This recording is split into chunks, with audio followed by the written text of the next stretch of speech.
In this session, let us learn about HTML other lists. HTML other list description lists.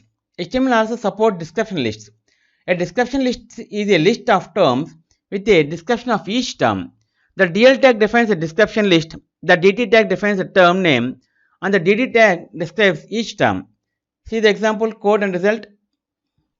See here a description list DL, DT bike, DD black color, DT car, DD white color.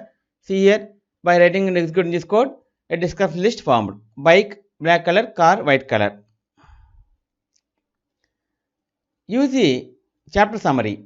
Use the HTML DL element to define a discussion list.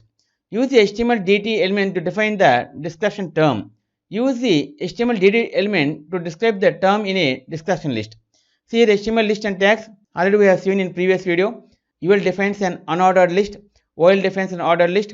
LA defines a list item. DL defines a discussion list. DD defines a term in discussion list. DD describes the term in a discussion list.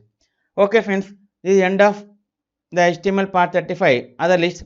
In next video let us learn about another topic, block and inline. If you like our program, please like, subscribe and press bell icon for our next part video updates. Thank you friends. Meet you in next video. All the best.